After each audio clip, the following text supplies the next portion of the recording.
Soyez chemin, vérité, vie. Mes enfants qui m'êtes si chers, que la paix soit avec vous. Je suis Jésus, le Maître. Je désire poursuivre mes leçons afin que vous puissiez faire de votre vie une copie parfaite de la mienne. Un jour je vous ai dit, je suis le chemin, la vérité et la vie. Et par ces mots, mon intention était de vous dicter un modèle. Je vous montre la voie pour arriver au ciel. Nul ne va au Père si ce n'est par moi. Ma vie humaine, menée dans une parfaite observance de la loi de Dieu, ne peut qu'être un exemple pour les personnes qui désirent être mes disciples. Marcher dans mes pas signifie imiter mes vertus. J'ai pratiqué toutes les vertus au plus haut point. Votre tâche, qui vaut vraiment la peine qu'on s'y attelle, consiste en ceci: découvrir mes vertus en essayant de les mettre en œuvre dans votre vie. C'est seulement de cette manière que vous me suivrez. Cela peut vous sembler difficile, mais ce n'est pas impossible, puisque l'exemple que je vous donne s'accompagne de l'aide que je procure à ceux qui marchent à mes côtés. Je vous ai dit également que je suis la vérité. Dieu est vérité par essence. Tout en lui resplendit d'une très vive lumière. La vérité est tout à la fois sublime et simple, car en Dieu tout est simple et pur. Le malin, qui est Dieu, étend des embûches à l'homme, est mensonge, ruse, complication, ténèbres. Moi, j'ai marché sur les chemins du monde en annonçant la vérité et une doctrine qui était le perfectionnement des croyances de mon peuple. J'ai annoncé à tous la vérité avec simplicité, afin que tous puissent l'accepter et en tirer profit. Les orgueilleux se sont rebellés et ne l'ont pas accepté, mais les simples de cœur ont écouté mon enseignement et l'ont mis en pratique. Pour eux, il fut comme le secret du roi révélé aux enfants. Aujourd'hui encore, dans le monde, on refuse la vérité, et ma doctrine est manipulée par des esprits orgueilleux qui, à l'égal des démons, voudraient être au-dessus de Dieu. Moi, je suis la vérité. Ma vie humaine et divine est présente dans le monde sous les voiles eucharistiques, de sorte que celui qui se nourrit de moi en s'éloignant du péché vit par moi. C'est une vérité incontestable.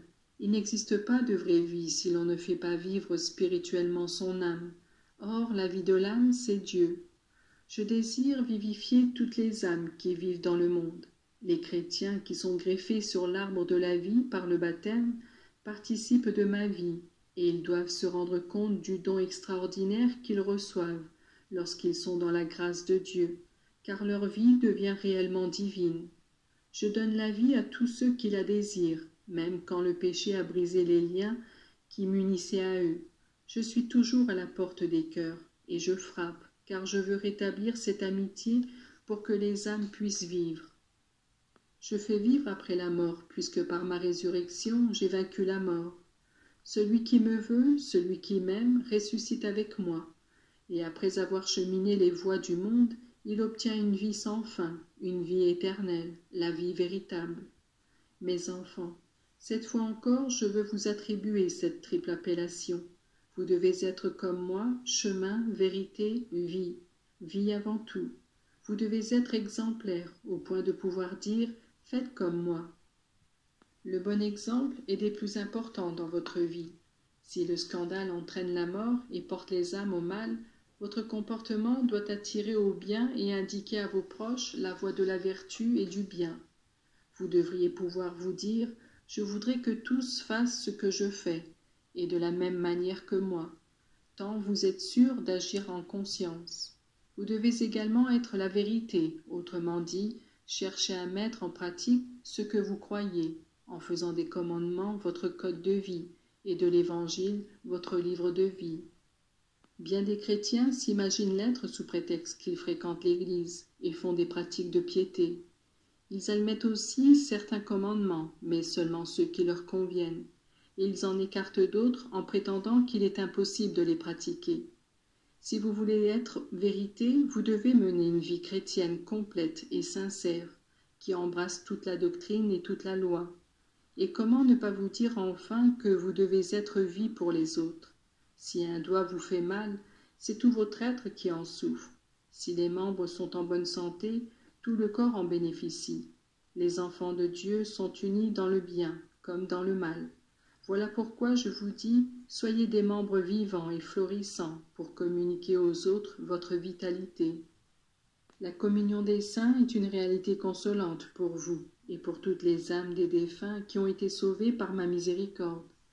Mais il est également consolant que tous les chrétiens puissent compter sur les mérites des martyrs, des saints vivants qui enrichissent le trésor immense de l'Église. Rendre tous les hommes frères et héritiers du paradis, voilà un grand mystère d'amour, dû à la bonté infinie de Dieu.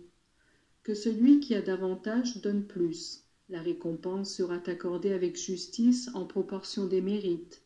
Mais en attendant, chacun peut aider les autres à accroître leur vitalité. Ainsi, mes enfants, je fais cette invitation à chacun de vous. Soyez chemin, soyez vérité, soyez vie. Je vous bénis tous, un à un. Qui s'offre en victime à mon amour miséricordieux acquiert de nombreux mérites, car il prend part de façon plus réelle au mérite de ma passion. Au revoir, mes enfants.